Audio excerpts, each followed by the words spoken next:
नारियल फोड़ करके क्रेडिट लेने का काम करते हैं।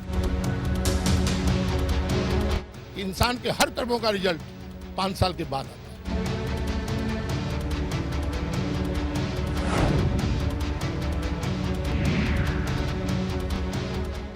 ब्रेक के बाद आपका बहुत बहुत स्वागत है। आप देख रहे हैं मुंबई की आवाज़। मैं अभी इन सारे लोगों के साथ हूँ जुहू सर्किल पर। आपको एक बार दिखा देना चाहेंगे, ये पूरा इलाका जो है बहुत ही पॉश इलाका है। यहाँ बहुत ही बड़ी बड़ी इमारतें हैं। यहाँ पर इस्कॉन मंदिर है, बड़े बड़े फिल्म स्टार्स रहते हैं, यहाँ पर माधुरी दीक्षित रहते हैं, गोविंदा रहते हैं। और साथ ही साथ आपको बता दें कि कभी यहाँ पर अमोल पालेकर भी और दिव्या भारती भी रहा करते थे। लेकिन अगर हम अमिताभ बच्चन भी रहते हैं पास में ही। लेकिन यहाँ के जो आम आदमी हैं, यहाँ के जो आम लोग हैं, उनके मन में काफ़ी कुछ समस्याएं हैं, उनसे ही जानते हैं। खासकर हम युवाओं की बात करें तो युवाओं को ये समझना जरूरी है कि मोदी साहब दावा करते हैं कि युवाओं का देश है, आने वाला दिन पूरा युवाओं का है। आप युवा हैं, कभी कुछ सोचा है अपने लिए? जी हाँ, ज़रूर सोचा है मैंने इसके लिए, क्योंकि एज अ यंगस्टर मैं इस सोसाइटी में स्टैंड करता हूँ। मगर ज़्यादा से ज़्यादा हर एक ऑफिसर, ज़्यादा से ज़्यादा आप गवर्नमेंट कोई भी ऑफिस में आप चले जाते हो तो हर जगह का आपको कोई ना कोई ये रहता है। ज़्यादा पुअर लोग, अगर गरीब जो मिडिल क्लास है वो जाता है अगर लाइसेंस बनाने, तो उधर जाकर लोग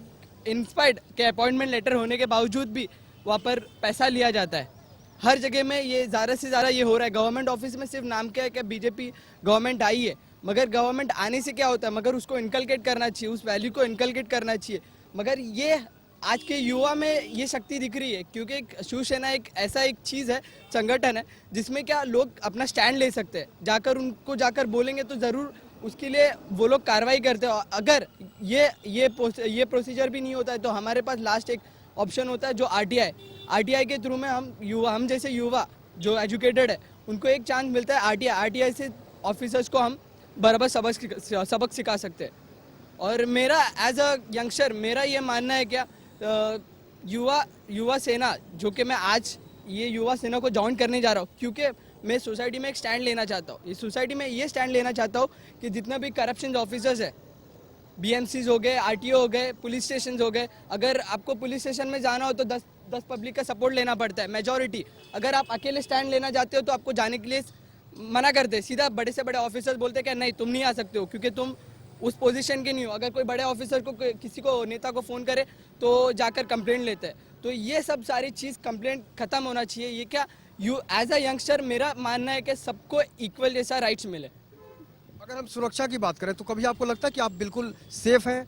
क्योंकि एजुकेशन महंगी है, दवाइयाँ महंगी हो गई हैं, और सबसे बड़ी बात है कि आपको पता है कि हर सिस्टम में भ्रष्टाचार है। या ऑब्वियसली ये चीज़ हो रही है, ये भ्रष्टाचार, करप्शन, यही के वजह से इंडिया ग्रोथ हो रही है, ये दिख रही है, मगर नहीं हो रही है क्योंकि आज आदमी उधर के उधर ही रहता जा रहा है। अमीर आदमी और से और बढ़ते जा रहा है। Richers are getting more poor richer, but गरीब और गरीब होते जा रहे हैं। क्योंकि जैसे कि आप देखते हो हॉकर्स रोड स्ट्रीट में जो धंधा करने आते हैं, अपना पेट पालने आते हैं, मगर उनको क्या करते हैं, बड़े बड़े ऑफिसर्स आते हैं, उनको पकड़ते हैं, हैरेसमेंट करते हैं, जेल में लेके जाते हैं, 1200 का फाइन मारते हैं। ये थोड़ी क्या प्रोसीजर है। एटलीस्ट दे शुड अंडरस्टैंड, वो लोग समझना चाहिए एक गरीब कैसा पाल रहा है अपना पेट। ये नहीं क्या उनका अपना जेब भरना है, पेट मोबाइल, बड़े बड़े ऑफिसर्स के पास मोबाइल है 40 या 50 हज़ार के, मगर ये नहीं सोचते कि गरीब दो वक्त का रोटी खाने के लिए कितना मेहनत करता है। ये साधारण आदमी नहीं है, यही लोग हैं जो आपको वोट करते हैं और आपको वो पोजीशन देते हैं।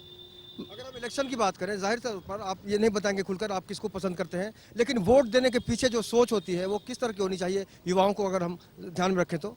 मेरा मानना है कि युवा को उस इंसान को वोट करना चाहिए जो हमें हर चीज़ में, अगर आपको ज़रूरी नहीं है कि आपके घर के राइट्स, घर के तकलीफ हो, अगर आप कोई देख रहा है, कोई पुलिस ऑफिसर कोई गलत कर रहा है, उसके अगेंस्ट खड़ा होने वाला वैसा मैं चाहता हूँ कि वैसे कोई मेंबर इलेक्ट होकर आए।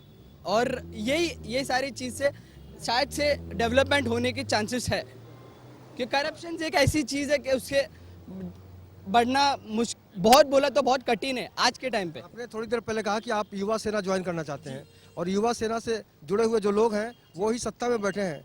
जिस सत्ता से आपको शिकायत है, नितिन जी शिवसेना से जुड़े हैं, व्यापारियों का भी दर्द आप जानते हैं बखूबी। ये जो युवाओं में जो सोच आई है कि सिस्टम में, बता देता हूँ, इस समय हमारी जो सरकार है 2 भागों में, एक बीजेपी एक सेना। बीजेपी की अलग सोच है, सेना की अलग सोच है। सेना 80% सोशल वर्क करते हैं, 20% राजनीति करती है। तो हम लोगों में जहाँ मतभेद होते हैं हम खुलेआम उनका विरोध भी करते हैं, मीडिया ने देखा है। तो ठीक है, मीडिया का है कि सरकार में हम भी है, लेकिन जब जब हमें लगता है कि हमारी जनता के लिए या किसानों के लिए सरकार कुछ गलत काम करती है बीजेपी, तो उसका हम विरोध भी सेना वाले करते हैं। जो अच्छा काम है उसका सपोर्ट करते हैं। तो ऐसा लगता है कि महानगर पालिका में समय अकेले ये हमारी सेना आएगी और हमको बीजेपी की जरूरत नहीं पड़ेगी। अगर आपसे प्रॉब्लम के बारे में आपने कभी किसी से शिकायत की कि आपको बहुत सताया जाता है या आपने जान देने का मन बना लिया है, कभी किसी ने हेल्प करने की कोशिश की आपकी? आज तक मैं किसी को बताया नहीं, जो मेरा मन की बात है आज तक किसी को बताया नहीं है। ये पहली बार ये भाई साहब को बताया, मैं ऐसी बातें मेरा इतना तकलीफ है करके। ये बोला ठीक है आपका परेशानी मैं कर दूंगा जो भी है, लेकिन मैं इतना तंग आ गया। कभी कभी सोचता क्यों इंसान अपन पैदा हुआ।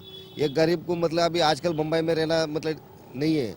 जो महीने में 1-2 लाख रुपया कमाता वही इंसान रह सकता है। जो गरीब रोजी रोटी रोजी धंधा करके पालता वो नहीं रह सकता है। अभी 2 महीने से मैं बच्चा का स्कूल फीस भी भरना तकलीफ हो गया। ऐसा मतलब रोजी परेशानी है। हम लोग क्या फुटपाथ में धंधा करता है, ज़िंदगी निकालता है। अभी अपना पास पैसा तो नहीं है। 5 लाख डालो 10 लाख डालो इन्वेस्टमेंट करके धंधा करो। हम लोग क्या रोज़ धंधा करो रोज़ खाओ, इसमें भी धंधा करने नहीं मिल रहा हम लोग को। जो ज़्यादा परेशानी है, मैं पूरा डिटेल बताएगा तो आप भी परेशान हो जाएगा, हमको और तकलीफ हो जाएगा। मैं तो बहुत परेशान हो रहता ही हूँ। नहीं, जो आप भी परेशान है लेकिन हमारा ज़्यादा परेशानी हो जाएगा। जो अभी हफ्ते में 2-3 दिन हमारे को धंधा करने मिल रहा है वो भी नहीं मिलेगा।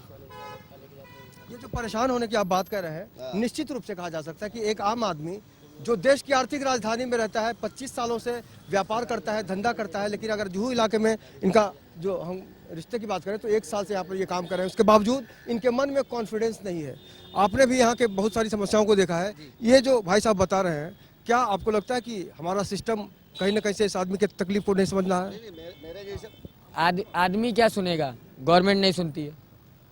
हम एक अर्जी लगाते हैं पुलिस स्टेशन में, पुलिस वाला हमको अरेस्टमेंट करता है, बोलता है तेरा अनलीगल बाटला है। अरे चोरी करके नहीं लाया भाई, पैसे दे के खरीदा है, भले ब्लैक से खरीदा है, भले मेरे पास नहीं है। ऐसे सब करके चार्ज मारता है 1250, 5000 भर, 12000 भर। मैं मतलब पूरे पैसे गवर्नमेंट जो काम कर रही है पब्लिक की जेब से बड़े प्यार से कानून बना के पैसे निकाल के अपनी जेब में डालने का काम कर रही है। देश की समस्याओं को समझना और उनका निदान करना। मुंबई बहुत ही खूबसूरत शहर है, इस बात से इनकार नहीं किया जा सकता, लेकिन इस शहर का अलग अलग चेहरा है। कहीं कहीं गगनचुंबी इमारत है, मुंबई खूबसूरत है, चमक दमक है, तो कहीं ये ऐसे भी लोग हैं जहां पर बिल्डर का खौफ है, पुलिस का खौफ है, गुंडों का खौफ है। जाहिर तौर पर हर किसी के मन में एक डर है। अगर हम आपकी ज़िंदगी की बात करें, भविष्य को लेकर क्या सोचते हैं? डर भी लगता है या फिर आप बिल्कुल लगता है कि आप सेफ हैं? कोई भी कंप्लेंट हम करते हैं, कंप्लेंट करने के बाद हमें ये डर लगता है कि पुलिस स्टेशन से बुलाया जाएगा, बुलाने के बाद साला हमको टॉर्चर नहीं किया जाए। हम परेशान रहते हैं ये सोचकर कि कहीं पुलिस वाला ये नहीं बोले कि तू वापस ले। और पुलिस चौकी में हम अर्जी भी करते हैं तो पुलिस वाला हमको यही बोलता है कि वो बिल्डर लॉबी है, तू कहाँ उसके पीछे जा रहा है, हाँ सेटलमेंट कर ले, कुछ कर ले। अरे सेटलमेंट करना नहीं है, मेरा जो मुद्दा है एसआरए में चल रहा है, मेरे को एसआरए में घर मिल जाए बस, मेरे को और क्या चाहिए। हम सीधी बात जानते हैं। और ये बिल्डिंग वाले कंप्लेंट डालते हैं। अभी हो सकता है मैं चैनल पे आपके बोल रहा हूँ, मुझे 2-3 दिन में बीएमसी के ऑफिसर्स हो सकता है मुझे परेशान करे। क्या आपको लगता है हम आपको छोड़ के चले जाएंगे? हाँ? नितिन जी, हम इनको छोड़ के चले जाएंगे? बताइए इनको।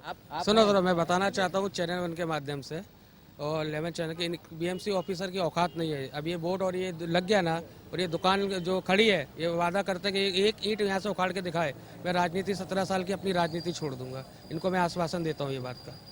आप क्या बोले? आप तो आश्वासन मिल गया। आश्वासन मिला है मुझे नितिन भाई के ऊपर। अभी मुझे थोड़ा गर्व महसूस हो रहा है। अब हम देखते हैं जो भी कंप्लेन होते हैं, कंप्लेन करने वाले बहुत। देखिए, पहले आप खुश रहिएगा, आप समृद्ध रहिएगा तो दूसरों के लिए आप कुछ कर सकते हैं। अगर बाकी लोगों की समस्याओं की बात करें तो इस इलाके के जो युवा लोग हैं, आपके जो दोस्त हैं, उनकी किस तरह की समस्याएं हैं? बहुत सी समस्याएं हैं। अभी एक भाजी बेचने वाला भाजी बेचकर जोगेश्वरी से माल उठाता है, वासी से ला के यहाँ पे लगाता है, धक्का मारते हुए आता है बेचारा।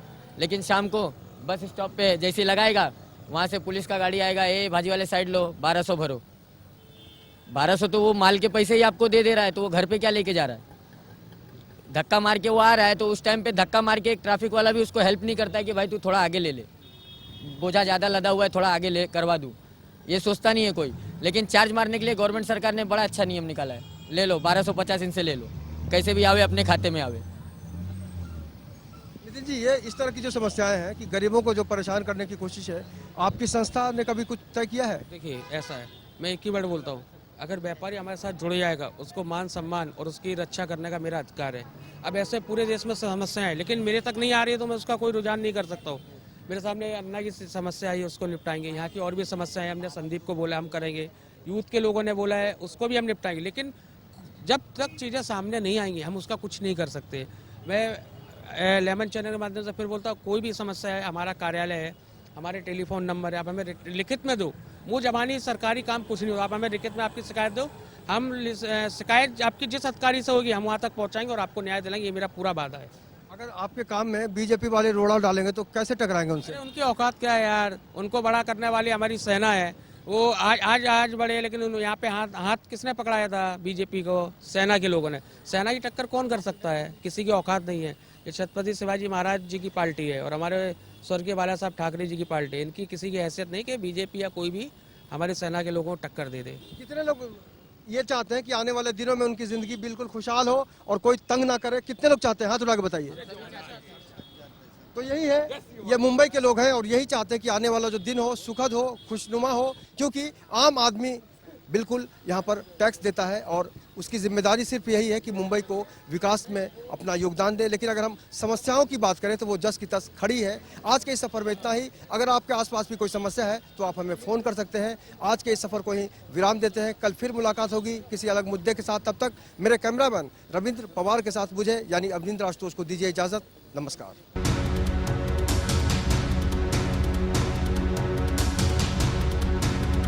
नारियल फोड़ करके क्रेडिट लेने का काम करते हैं।